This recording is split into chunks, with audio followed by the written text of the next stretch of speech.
이번 시간과 다음 시간에는 컴퓨팅 사고에 대해서 알아볼 텐데요. 이번 시간에는 일상의 문제와 컴퓨팅 사고가 어떤 관계에 있는지 살펴보겠습니다. 자, 지금부터 여러분이 일상에서 마주칠 수 있는 소소한 문제 몇 개를 드릴 텐데요. 만약에 여러분이라면 어떻게 할 건지 생각해 보시죠. 제 생각하고 같은지 다른지도 비교하면서 들으시면 더 좋겠습니다. 자, 문제를 읽어보죠. 나는 지난달에 방학을 이용해서 한 달간 유럽 여행을 다녀왔습니다. 그런데 이 소식을 들은 친구가 다녀온 소감을 이렇게 묻습니다. 어땠어? 아주 단순하고 간단한 질문이죠. 그런데 이 질문을 들은 나는 머릿속이 굉장히 복잡해집니다. 왜? 여행 기간이 한 달이나 되니까 본 것도 많고, 만난 사람도 많고, 맛있는 음식도 다양하게 먹어봤을 겁니다. 그러니까 질문에 비해 이야기할 게 너무 많은 겁니다. 만약 여러분이 이런 질문을 받았다면 어떻게 하시겠습니까? 다양한 생각들이 있을 텐데요. 만약 저라면 이렇게 할 것 같습니다. 여행 기간 동안 가봤던 장소나 좋았던 시간, 혹은 중요한 인물, 이런 여러 가지 요소들 중에서 제가 중요하게 생각하는 것들을 대충 순서대로 이렇게 늘어놓고 혹은 기억나는 순서대로 늘어놓고서 이것들과 관련된 중요한 스토리를 함께 설명할 것 같습니다. 여러분들도 대개는 그러시리라고 생각이 됩니다. 제 생각을 그러니까 제가 방금 이야기를 했던 것들을 정리를 해보면 대충 이렇게 정리가 될 것 같습니다.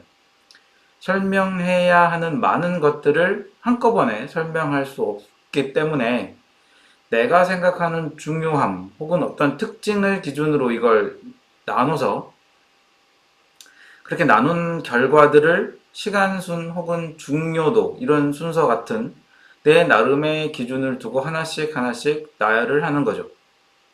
자, 여러분들의 생각은 어떤가요? 동의하시나요?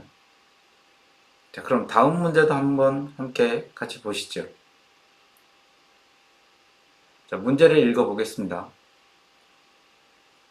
긴 한 학기가 드디어 끝나갑니다. 다음 주에는 한 달간 수행했던 프로젝트 결과물을 제출해야 되고, 그 다음에는 바로 기말고사 기간이 시작된다고 합니다. 자, 그런데 시험을 치러야 하는 과목이 5개나 됩니다. 이 가운데 2개는 교양 필수, 2개는 전공 필수, 나머지 하나는 전공 선택입니다. 생각할 여유가 없죠. 왜? 할 일이 주어진 기간에 비해서 너무 많기 때문입니다. 자, 어떻게든 이 난국을 헤쳐가야 하는데 어떻게 하는 게 좋을까요? 여러분들도 비슷한 경험을 많이 해보셨을 것 같습니다. 여러분은 이렇게 중요한 일들이 산적해 있을 때 어떻게 대처하셨나요? 그러니까 시간은 제한이 되어 있는데 이 시간에 비해서 해야 할 일이 너무 많은 거예요. 수업 시간에 이걸 학생들에게 물었더니 한 학생이 이렇게 대답하더라고요. 저는 교양을 포기하겠습니다. 예? 그렇죠. 그래서 제가 그랬어요. 해보지도 않고, 이거 지금 이 과목이 교양이지만 필수라서 포기를 하면 다음에 또 들어야 되는데, 그럼에도 포기를 하는 건가요? 라고 했더니, 비교를 하는 거죠. 그 학생이 대답을 합니다. 전공을 포기할 수는 없잖아요. 라고 하더라고요. 생각해보면 일부 차이는 있어요. 이 학생이 생각하는 방식이 제가 생각하는 방식하고 비슷합니다. 차이는 있지만 비슷합니다. 차이는 뭐냐면 그 학생은 선택해서 집중하겠다는 거고 저는 포기는 하지 않겠다. 이게 차이입니다. 누가 옳다고는 할 수 없어요. 위험성은 어쩌면 제가 더 클 수 있습니다. 더 많은 일을 짧은 기간 내에 하겠다고 한 거니까요. 여튼 차이는 그거고 같은 점은 제한된 자원, 시간이라는 자원을 많은 곳에 분배하는 방식입니다. 즉 제한된 시간 동안 많은 일을 처리해야만 할 때 우리는 어떻게 하느냐 이런 거죠. 다들 나름의 기준이 있을 겁니다.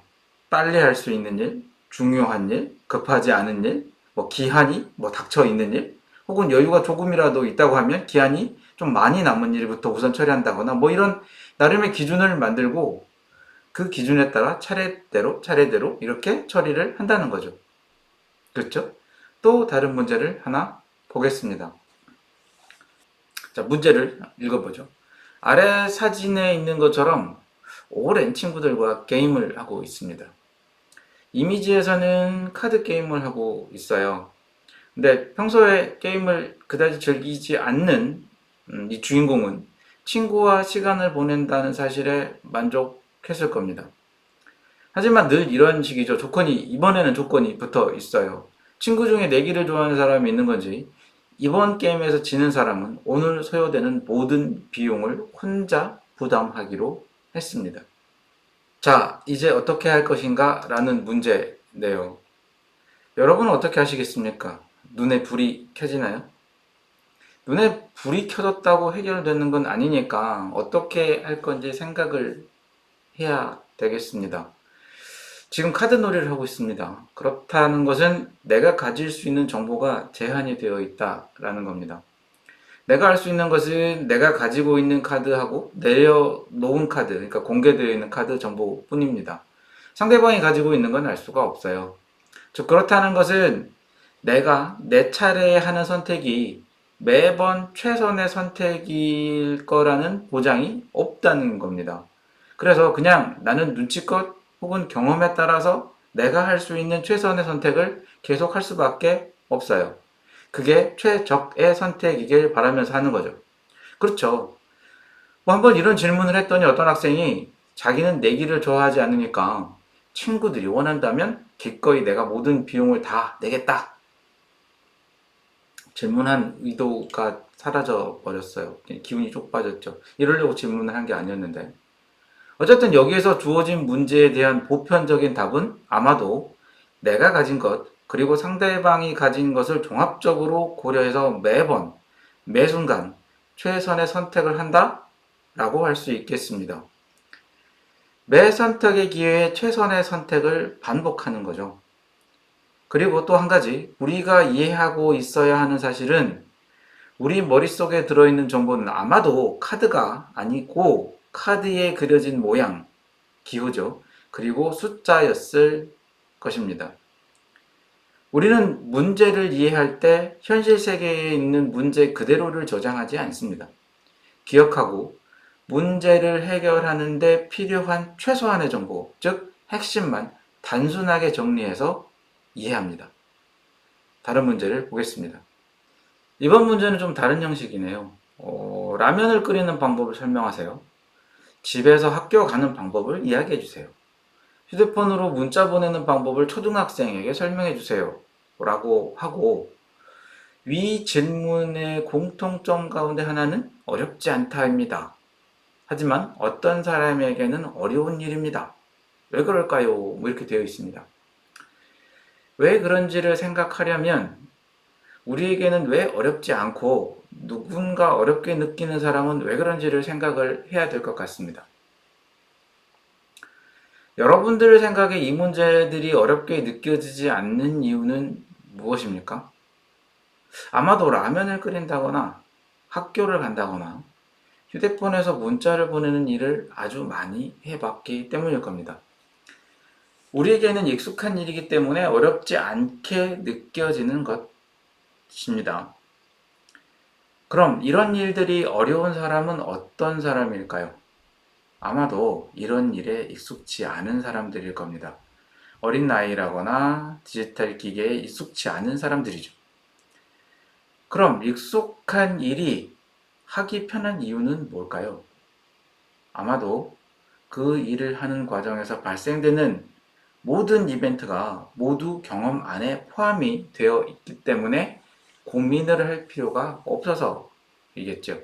즉, 다시 말하면 해야 하는 일에 포함되어 있는 어떤 반복적인 패턴에 익숙하기 때문에 이걸 활용해서 가능한 편하게 일을 처리할 수 있는 상태에 우리가 이미 도달했기 때문이지 않을까요?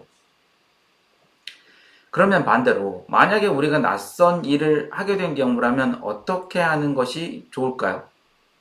이 문제로만 범위를 한정해 두고 고려하면 그 일 안에 있는 패턴을 찾아서 정리하고 기억하면 그 일이 보다 빠르게 익숙해질 거라고 예상할 수가 있겠습니다. 다음 문제를 보겠습니다. 카드가 잔뜩 있습니다. 일회용 교통카드, 후불 교통카드 이렇게 되어 있습니다. 문제를 한번 읽어보죠.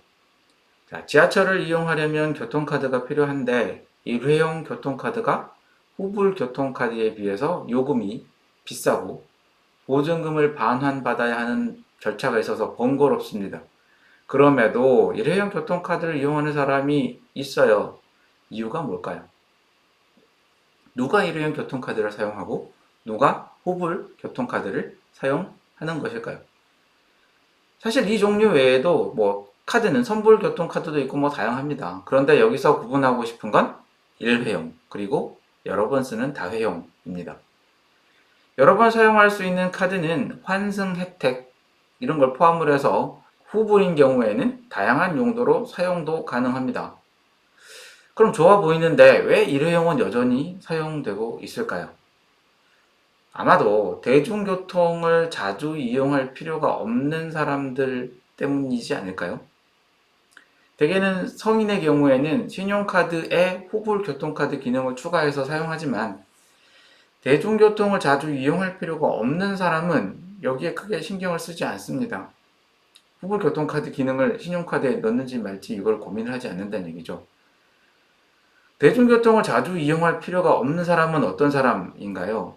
여러 가지가 있겠지만 카드 시스템에 익숙치 않은 사람일 수도 있고 또 걸어서 이동을 주로 하게 되는 어린 학생들이나 혹은 카드 이런 게 필요 없는 외국인이 있을 수 있습니다. 판단 기준이 뭔가요? 대중교통을 사용하는 일이 나에게 반복적으로 자주 발생하는 일인가? 라는 겁니다. 반복적으로 발생이 된다면 그에 필요한 수단을 구비를 하는 거고 그게 이제 다회용 카드인 거죠. 반복적으로 발생되는 일인지 아닌지에 따라서 우리는 문제에 대한 대응을 달리하고 있음을 알 수 있습니다. 자, 이번 문제는 뭔가요? 마지막 문제인데요. 요리에 막 관심을 갖기 시작한 어린이에게 라면 혹은 카레를 그러니까 조리하기 쉬운 음식을 만드는 방법을 알려주세요 라는 문제입니다. 여러분은 이런 경우에 어떻게 하시겠습니까? 어린아이니까 불도 칼도 위험하죠. 그렇다면 불을 사용하는 방법을 그리고 그 필요한 재료는 모두 준비하는 이렇게 준비를 해주는 것으로 가정을 해도 좋겠습니다. 그러면 이제 칼도 사용할 필요가 없는 거죠. 어떻게 무엇을 설명을 해야 될까요? 라면은 쉬운데 카레를 만들자면 순서가 중요해집니다. 순서는 저도 잘 몰라서 검색을 해보니까 고기, 당근, 감자, 양파 순으로 볶는다고 하네요. 이게 어떤 순서일까요? 아마도 익히는데 걸리는 시간 순서이지 싶습니다. 이 순서가 잘못되면 무슨 일이 생기나요? 만약에 양파부터 볶기 시작을 했다면 그렇죠. 양파는 아마도 감자가 익을 때쯤에는 형체를 알아보기 힘들 수 있습니다. 제 경우인데요. 먹는 데는 문제가 없어요. 저는 이렇게 저렇게 신경 쓰지 않습니다. 하지만 이전에 알고 있던 카레라고 하기에는 좀 민망한 모양이 될 수도 있습니다. 이 문제에서 이야기하고 싶었던 건 뭐냐면 절차가 필요한 문제에는 절차에 따라서 진행을 해야 문제가 해결될 수 있다. 이런 겁니다. 자, 이제 앞서 고민했던 문제들을 어떻게 해결하려고 했는지 정리를 해보겠습니다. 자, 여행 이야기는 어땠습니까? 중요하게 생각하는 기준으로 큰 문제를 나누고 나눈 결과들을 나름의 기준을 두고 하나씩 나열을 했습니다. 해야 하는 중요한 일들이 많은 경우에는 어떻게 처리하셨습니까? 나름의 기준을 만들어서 순서대로 나열을 하고 그 기준에 따라서 차례대로 처리를 했습니다. 친구와 했던 카드 놀이는 내가 가진 것과 상대방이 가진 것을 종합적으로 고려해서 매번 매 순간 최선의 선택을 했습니다. 매 선택의 기회에 최선의 선택을 반복하는 거죠. 이 과정에서 우리는 핵심만 정리해서 활용하고 있음을 알 수 있었습니다. 자, 어떤 일이 사람에 따라 간단할 수도 있고 아닐 수도 있는 이유는 내가 그 일에 익숙한가, 즉 그 일을 수행하는 과정에서 예상할 수 있는 모든 일들, 그 패턴을 인지하고 있는가의 차이였습니다.